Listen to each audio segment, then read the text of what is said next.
Perlu kita ketahui hari ini adalah hari yang sangat bersejarah di zaman dulu, di mana kesaktian Pancasila kembali dirongrong, kembali diuji untuk dihancurkan oleh mereka-mereka yang tidak mau Pancasila di negeri ini berada sebagai dasar negara.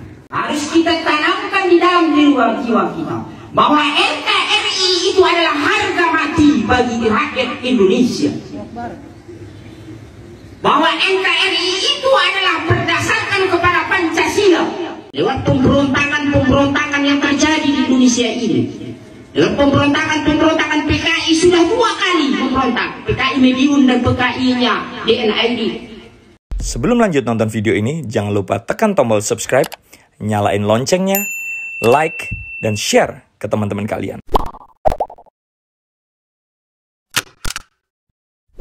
Jumpa lagi, duduk bareng delegasi program podcastnya Media Delegasi. Assalamualaikum, Oras, apa kabar? Pemirsa yang kami banggakan, dalam kehidupan sehari-hari kita wajib untuk menanamkan nilai-nilai Pancasila. Pancasila sebagai dasar negara kita menjadi satu pemersatu, satu keutuhan kita bernegara kesatuan Republik Indonesia. Meski ini bukan hari kesaktian Pancasila, tapi Pancasila memang harus terus ada di hati kita. Bersama kita di studio telah hadir Bung Abdul Kholik Lubis, Sarjana Pendidikan Islam.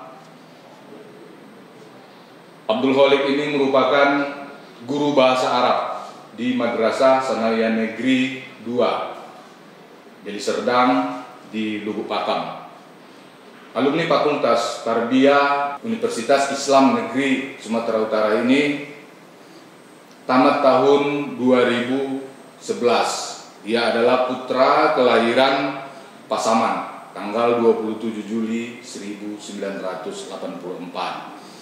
Aktivis Pergerakan Mahasiswa Islam Indonesia dan pengurus Ikatan Sarjana Nahdlatul Ulama ini telah hadir bersama kita di studio. Selamat datang Pak Abdul Kholik, apa kabar? Alhamdulillah baik. Assalamualaikum warahmatullahi wabarakatuh. Oras, Bang. Baik, cukup viral ya Pak Abdul Kholik. Video-videonya kami pantau belasan akun yang mengupload video-video pidato kesaktian Pancasila.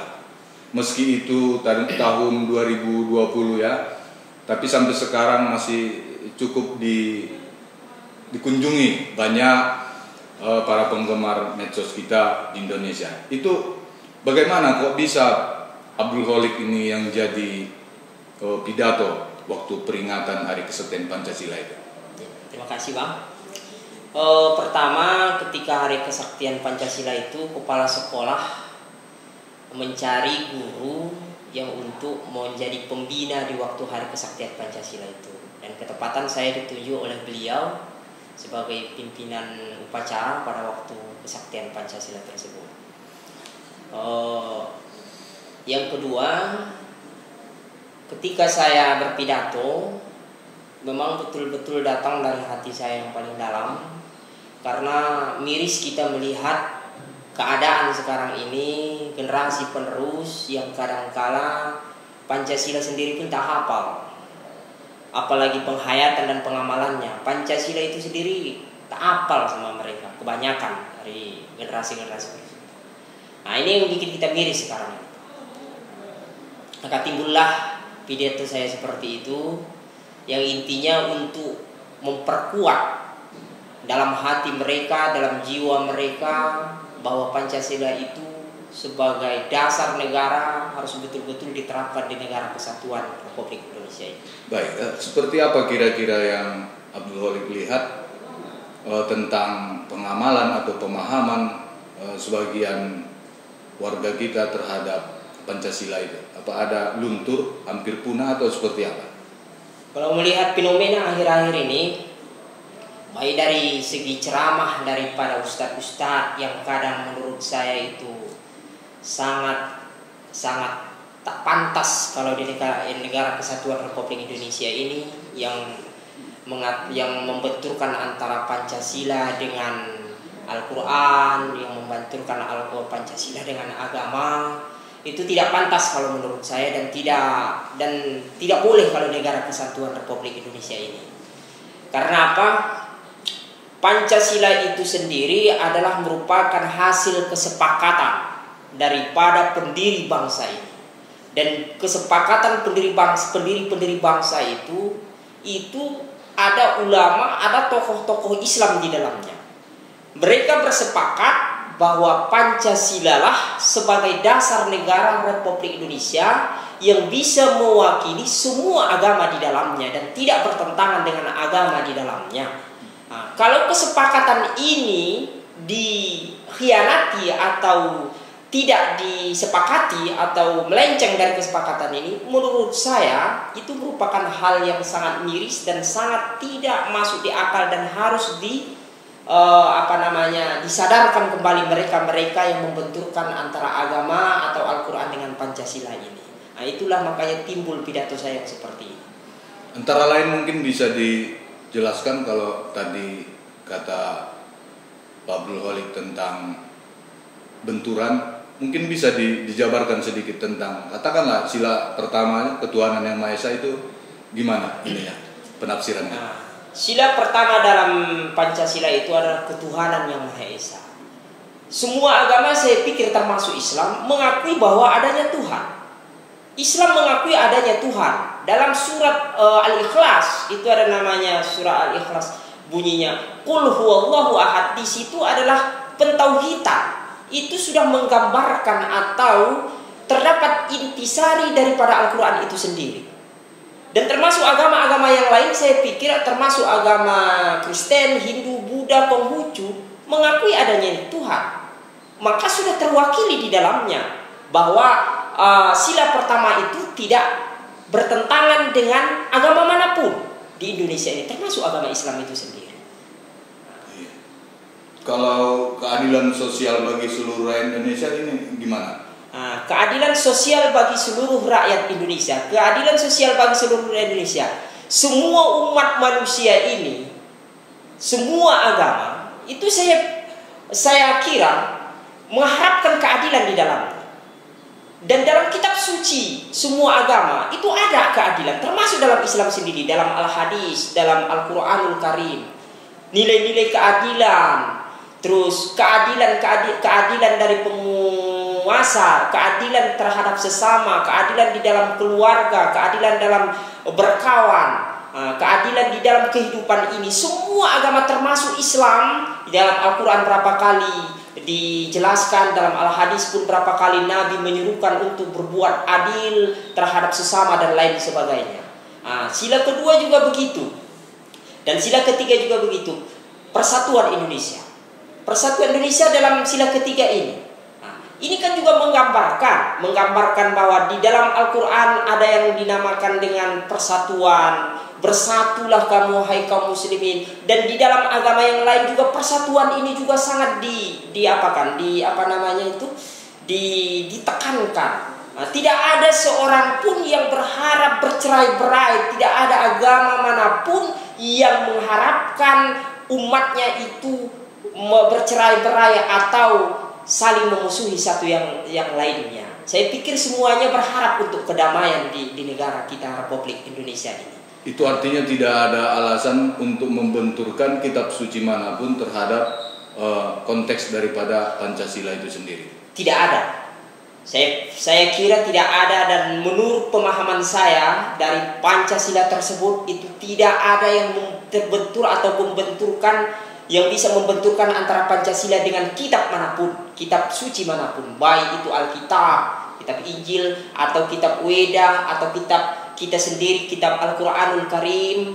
Tidak ada yang membenturkan. Karena apa? Terdapat intisari di dalamnya. Karena ketika pendiri bangsa ini merumuskan Pancasila itu, menjadikan Pancasila itu sebagai dasar negara, perwakilan-perwakilan dari agama-agama yang ada di Indonesia itu ada.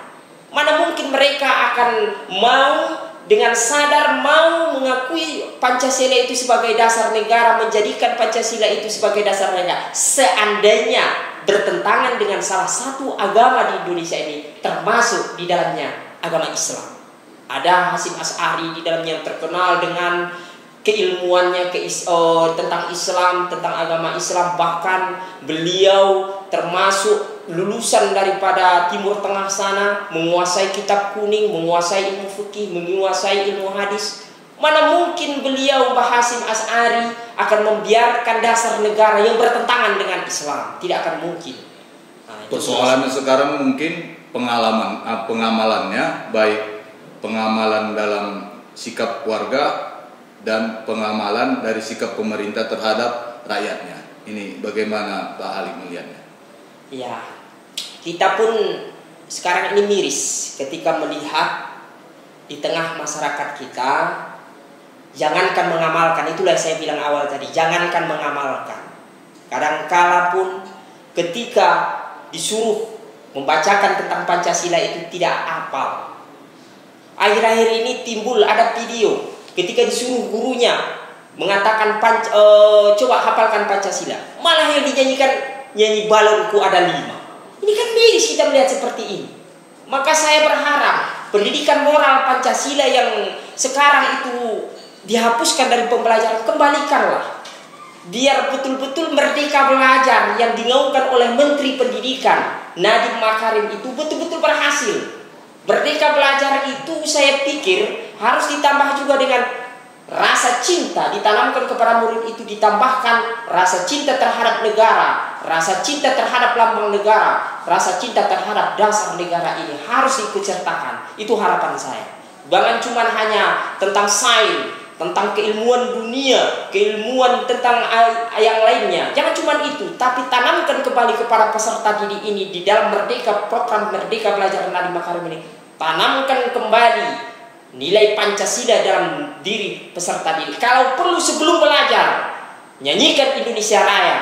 Setelah belajar, nyanyikan lagu kebangsaan yang lain, misalkan Satu Nusa atau Garuda Pancasila, untuk menumbuhkan rasa cinta terhadap tanah air Republik Indonesia ini kembali tumbuh di dalam generasi-generasi penerus ini. Itu ya. Ya, begitu menurut saya. Berarti ini tugas guru mulai di tingkat taman kanak-kanak, PAUD atau Raudatul Atfal. Bagaimana menurut saya? Mulai dari anak-anak masuk sekolah formal, SD, terlebih SMP, SMA, bahkan sampai kuliah. Kalau di dalam Islam ada MI, ada MTS, ada Madrasah Aliyah, ada namanya Universitas Islam atau Institut Agama Islam dan Sekolah Tinggi Agama Islam. Tanamkan kembali dengan pertama kali sebelum belajar, nyanyikan Indonesia Raya.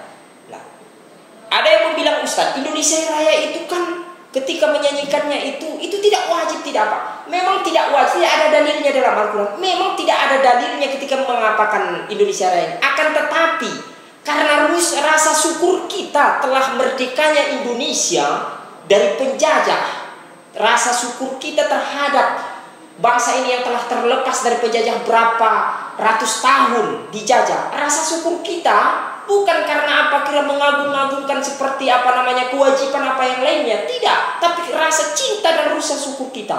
Nah, itulah dia kenapa harus kita nyanyikan setiap saat, biar kita juga mengenang yang namanya perjuangan para pahlawan-pahlawan dulu ini. Nah, pahlawan-pahlawan dulu itu berjuang. Ada yang tercatat namanya, ada yang tak tercatat namanya, bahkan kuburannya pun ada yang tidak kita ketahui. Nah, tidak tahu orang kuburannya. Mereka tidak mengharapkan sebetulnya jadi pahlawan, tidak. Mereka cuma mengharapkan Indonesia ini merdeka dari penjajah, bisa layak hidup, bisa bebas hidup, bisa hidup di atas kaki sendiri, di negara sendiri. Ini yang diharapkan orang itu. Kalau sekarang kita kan sudah enak PNS atau ASN ini. Ketika kinerja kita bagus, kita digaji oleh negara. Ketika kinerja kita bagus, kita dinaikkan oleh negara pangkat. Kalau dulu mereka tanpa menerima namanya gaji, tanpa ada pangkat, mereka dengan ikhlas berjuang untuk mempertahankan negara kesatuan Republik Indonesia ini dengan satu tujuan, cucu-cucu mereka, penerus mereka tidak tidak terjajah. Mereka tidak mengharapkan embel-embel pangkat jenderal, tidak mengharapkan kopral dan lain sebagainya, tidak mengharapkan 3A, 4A. Kalau sekarang kita udah enak menikmati kemerdekaan yang mereka raih ini. Ini yang saya harapkan dari kita. Marilah kita gali kembali bagaimana mereka berjuang dulu mempertahankan kemerdekaan, bagaimana mereka rapat siang dan malam untuk menentukan dasar negara itu, menyatukan pemikiran-pemikiran. Itulah yang saya kira, Bang. Baik, dalam keseharian kita dengar tadi bagaimana isi dan wawasan daripada Adinda atau Bapak Abdul Khalid ini tentang Pancasila, tapi kesehariannya mengajar sebagai guru bahasa Arab. Bagaimana menyampaikan pengetahuan ini dengan sarana yang mana gitu, Pak Abdul Khalid? Mungkin di PMI, di ISNU, atau ada lembaga-lembaga lain yang mengundang khusus untuk pidato ini, untuk ceramah seperti ini? Saya biasa menjadi pemateri di waktu pengkaderan di Pergerakan Mahasiswa Islam Indonesia.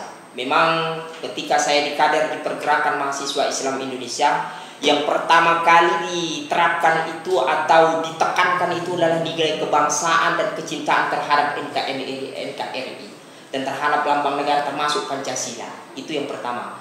Dan sekarang ketika saya mengkader pun begitu juga. Yang pertama saya terapkan, yang pertama saya bilang tekankan itu adalah kecintaan, hubbul waton minal iman. Walaupun itu bukan hadis, tapi ini kan merupakan kata-kata ulama, merupakan seruan ulama, hubbul waton. Siapa ulamanya itu? Hasyim Asy'ari. Hubbul waton minal iman, cinta terhadap negara sebagian daripada iman. Walaupun itu bukan hadis. Akan tetapi inilah yang harus kita terapkan di negara kesatuan Republik. Ini yang saya terapkan di pengkaderan. Hubbul waton minal iman itu.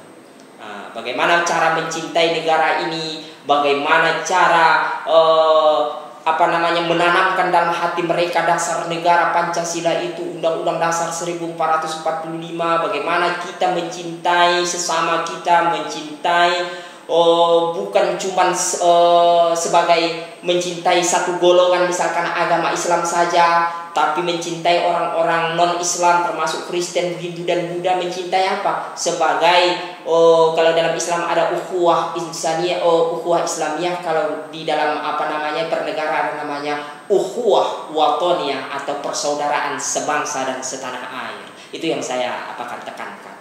Luar biasa. Baik. Terima kasih untuk Adinda Abdul Khalid Lubis. Mudah-mudahan pengetahuannya ini bisa bermanfaat kelak. Mudah-mudahan didengar oleh Menteri Pendidikan, sehingga sebagaimana harapannya tadi, Pancasila maupun NKRI adalah dua hal yang cukup bertautan kuat untuk keamanan dan keselamatan kita berbangsa di Republik Indonesia ini. Sarannya tadi, pendidikan moral Pancasila yang dahulu pernah begitu kuat penerapannya di sekolah-sekolah formal, meski sekarang dengan program Merdeka Belajar tidak dengan sebutan pendidikan moral Pancasila, tapi intinya bagaimana kecintaan terhadap tanah air ditanamkan sejak dini terhadap anak-anak generasi muda bangsa. Saat ini masih suasana pandemi, jangan lupa tetap mematuhi protokol kesehatan. Dari kami, salam cerdas, elegan, aspiratif. Horas, assalamualaikum.